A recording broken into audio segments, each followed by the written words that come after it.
दोस्तों, आज की कहानी है अकड़। आरोही जी की दो बहुएं थी, बड़ी अमीर और छोटी गरीब। बड़ी बहू को अपनी अमीरी पर बड़ा ही अकड़ था, इसलिए आरोही जी ने अपनी छोटी बहू एक गरीब घर से लाने को सोची। अरे मधु बिटिया, जरा एक गिलास पानी तो लाना। जी माँ जी। छोटी बहू रसोई से पानी के साथ साथ मीठा भी ले आती है। अरे बहू, यह मीठा क्यों ले आई? मुझे तो सिर्फ पानी ही पीना था। माँ जी, यह हमारे घर के संस्कार हैं कि पानी अकेला नहीं दिया जाता। अरे जीती रहो बेटी, मुझे तो ऐसी ही बहू चाहिए थी। पर आरोही जी की बड़ी बहू के अपने ही शौक थे। उसे अपनी अमीरी पर बड़ा ही अकड़ था, इसलिए वह घर के किसी भी काम को हाथ नहीं लगाती। एक दिन घर की बड़ी बहू सपना अपनी सास आरोही जी से कहती है, माँ जी, यह कुछ कपड़े रखे हैं, क्लीन वाला आएगा तो उसे दे देना। वह क्या है ना कि इनमें दाग लगे हुए हैं। दीदी, मुझे दे दो ना, मैं धुल दूंगी, सारे दाग निकल जाएंगे। देवरानी की बात सुनकर सपना हंसते हुए कहती है, आखिर नौकरों वाले काम करने में ही तुम्हारा मन लगता है। रहने दो, मैं नहीं देती अपने कपड़े ऐसे ही किसी के हाथ में। तुम्हें पता है कितने महंगे कपड़े हैं। यह कपड़े मुझे मेरी मम्मी ने दिए थे। जितने की तुम्हारे 4 साड़ी आ जाती है, उतने में मेरी एक ही साड़ी आती है। सास आरोही जी को बड़ी बहू सपना का व्यवहार बहुत खराब लगता है, पर वह घर का क्लेश नहीं चाहती, इसलिए उदास होकर बैठ जाती है। छोटी बहू मधु समझ जाती है कि उसकी सास को जेठानी का ऐसा बोलना बिल्कुल भी अच्छा नहीं लगा। अपनी सास को उदास होता देखकर वह अपनी सास से कहती है, माँ जी, मन छोटा मत कीजिए। सही तो कह रही थी दीदी, उनकी साड़ियों के आगे मेरी साड़ियाँ कुछ भी नहीं हैं। अरे कैसी बात कर रही हो बहू, यह लो पैसे, जो भी साड़ी लेनी हो इन पैसों से ले लेना। छोटी बहू मुस्कुराकर अपनी सास से कहती है, माँ जी, मुझे तो घूमने फिरने का शौक ही नहीं है, और घर में इतनी भी साड़ी है, पहनकर क्या करेंगे। बहू की बात सुनकर आरोही जी समझ जाती हैं कि छोटी बहू को किसी भी चीज़ का लालच नहीं है।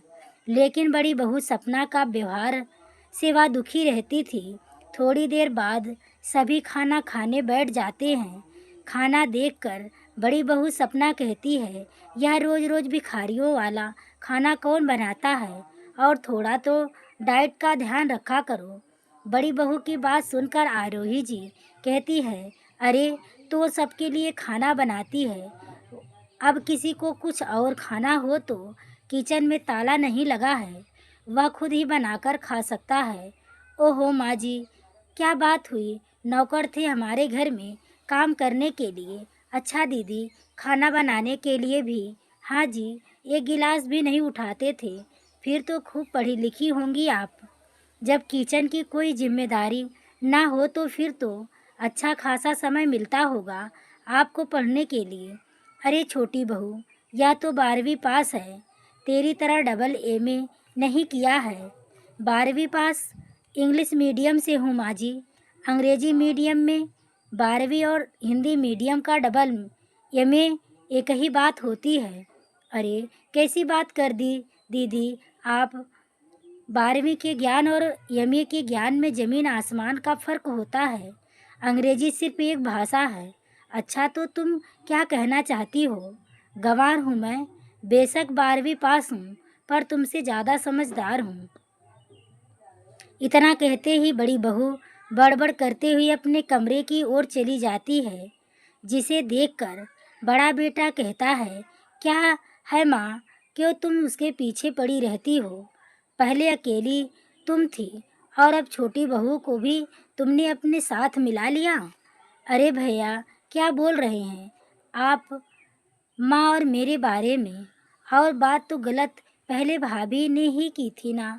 अब ऐसे ही घर में आए दिन किसी ना किसी बात को लेकर क्लेश होने लगता है, जो कि छोटी बहू को बिल्कुल भी अच्छा नहीं लगता। जिसे देखकर छोटी बहू मधु अपनी सास से कहती है, माँ जी, आप क्यों दीदी को कुछ बोलती रहती हैं? जब मुझे काम करने में कोई दिक्कत नहीं तो आपको दिक्कत क्यों? वह तो ठीक है, लेकिन बड़ी बहू को भी तो समझना चाहिए ना कि यह उसका मायका नहीं है। उसे भी वहाँ बहू की तरह रहना होगा। लेकिन पैसों की अकड़ वाली जेठानी कहाँ समझने वाली थी। अगले दिन बड़ी बहू छोटी बहू से कहती, मधु, आज मेरी मम्मी पापा आ रहे हैं तो उनके लिए कुछ अच्छा सा बना देना। जी दीदी, बिल्कुल।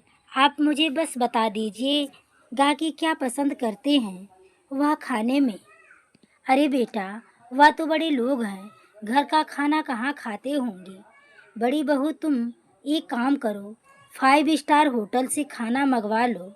और हाँ, थोड़ा ज़्यादा ही मंगवाना। हम भी देखेंगे कि पैसे वाले लोग कैसा खाना खाते हैं। हाँ हाँ, क्यों नहीं दीदी, आप एक बार ऑर्डर कर ही दें, फिर मैं भी देखूंगी और अगली बार वैसे ही बनाऊंगी। इसके बाद बड़ी बहू बेचारी 3,000 का खाना ऑर्डर कर देती है। और जब मम्मी पापा आते हैं तो नमस्ते आप सभी को, और मेरी बेटी कैसी है तू, ठीक है ना? हाँ पापा। इतने में छोटी बहू कहती है, बैठिए आप लोग, मैं आप लोगों के लिए पानी लेकर आती हूँ। घड़े का ठंडा ठंडा पानी। रहने दो तुम, मेरे घर वाले घड़े का पानी नहीं पीते। अरे नहीं बेटा, हमने बाहर का पानी पीना छोड़ दिया है। ले आओ तुम। और हाँ बेटा, जरा अदरक डालकर चाय बनाकर भी ले आना। और हाँ, साथ में सरसों के तेल में आलू के पकौड़े भी तल लेना, और साथ में मिर्ची की चटनी भी। इसके बाद छोटी बहू किचन में जाती है और सारा खाना बनाकर ले आती है।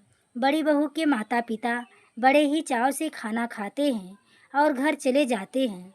वाह वाह छोटी बहू, क्या पकौड़ी और क्या चटनी बनाई है। वाह वाह, मज़ा आ गया। माँ जी, अब जो 3,000 का खाना आया है वह कौन खाएगा? मेरे 3,000 फालतू में चले गए। अरे बहू, तेरे लिए यह 3,000 कौन सी बड़ी बात है। शाम को जब बड़ा बेटा घर आता है तो सभी घर वालों को बुलाकर कहता है, अच्छा सब लोग सुन लो, इस बार मेरा प्रमोशन होने वाला है तो मेरे बॉस और उनकी बीवी हमारे घर आएंगे तो मैनेज कर लेना। अरे कैसी गंवारों जैसी बात कर रहे हैं। मेरे मायके के हिसाब से मैं सारा इंतजाम कर लूँगी, बस आप लोग ढंग से तैयार हो जाना। वह क्या है ना, बड़े घर के लोग घर में डारा पर कपड़े नहीं डालते। दूसरे दिन शाम को बड़ी बहू ने पूरे घर को तैयार कर दिया। जहाँ सास और छोटी बहू हल्की सी साड़ी के साथ हल्की हल्की ज्वेलरी पहनी होती है, वहीं बड़ी बहू सपना, जो बनारसी साड़ी के साथ साथ हैवी ज्वेलरी पहनी होती है, पत्नी को ऐसा तैयार होता देख पति कहता है, मैंने तुमसे कहा था ना, मेरे बॉस और उनकी पत्नी आ रहे हैं, तो फिर तुम कहाँ जाने के लिए तैयार हो रही हो? कहाँ जाने के लिए? मतलब उनके आने के लिए तैयार हो रही हूँ। पर इतना तैयार होने की क्या ज़रूरत है? तुम नहीं समझोगे, बड़े घर के लोग ऐसे ही तैयार होते हैं। थोड़ी देर बाद बॉस और उनकी पत्नी आ जाते हैं। सभी घर वाले उनका बड़े ही अच्छे से स्वागत करते हैं। बॉस की पत्नी छोटी बहू से कहती है, आपकी साड़ी तो बहुत ही अच्छी है। जी शुक्रिया। थोड़ी देर बाद बॉस खाना खाकर निकलने वाले ही होते हैं कि बॉस छोटी बहू से कहते हैं, आपके पति का प्रमोशन पक्का। जिनका व्यवहार और खाना इतना अच्छा हो वह अच्छा प्रमोशन तो करते ही हैं। बॉस की बात सुनकर बड़ी बहू कहती है, अरे एक मिनट, इसका पति तो आपकी कंपनी में जॉब ही नहीं करता, फिर कैसा प्रमोशन? बड़ा बेटा समझ जाता है कि मामला क्या है और वह अपने बॉस से कहता है, बॉस यह मेरे छोटे भाई की पत्नी है। मेरी पत्नी तो यह है। अरे, यह आपकी पत्नी है। मैंने सोचा नहीं, कहीं शादी वाले घर से आई हैं। वैसे भाभी, आप कहीं जाने के लिए तैयार हुई हैं? आप, आपको हमारे आने की वजह से आपका प्लान कैंसिल तो नहीं करना पड़ा? नहीं नहीं, वह क्या है ना कि मैं अमीर घर से हूँ, तो वहाँ हम सब ऐसे ही कपड़े पहनते हैं। अच्छा, किस घराने से हैं आप? वह क्या है कि अमीर तो हम भी हैं, पर घर पर बनारसी साड़ी।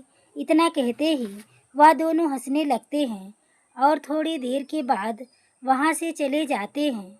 उनके जाने के बाद बड़ा बेटा गुस्से से अपनी पत्नी से कहता है, कटवा दिया ना नाक। अमीर अमीर के चक्कर में दुनिया दिखा दिया कि तुम सिर्फ अमीर होने का नाटक करती हो। मुझे माफ़ कर दीजिए, मैं समझ गई, जो सादगी में मज़ा है वह दिखावे में नहीं। इसके बाद वह अपनी सास और देवरानी से माफ़ी मांगती है और वह फिर सब हंसी खुशी से रहने लगते हैं। तो दोस्तों, कहा गया है, दो चीज़ पर कभी अकड़ नहीं दिखाना चाहिए, पैसा और सूरत। गरीबी आते देर नहीं लगती और एक छोटा सा हादसा पूरी सूरत बिगाड़ सकता है। किसी शायर ने लिखा है, there are all kinds of people in this world, some eat to show off and some show off to eat. अर्थात इस दुनिया में हर तरह के लोग हैं। कोई दिखाने के लिए खाता है और कोई खाने के लिए दिखता है। तो दोस्तों, आपको यह कहानी कैसी लगी? कमेंट में अपनी राय ज़रूर दें। और इस कहानी से कोई शिक्षा आपको मिली हो तो वीडियो को लाइक, शेयर और सब्सक्राइब करें। आगे के नोटिफिकेशन के लिए बेल आइकन को ज़रूर प्रेस करें। पूरी कहानी को सुनने के लिए आपको तहे दिल से धन्यवाद।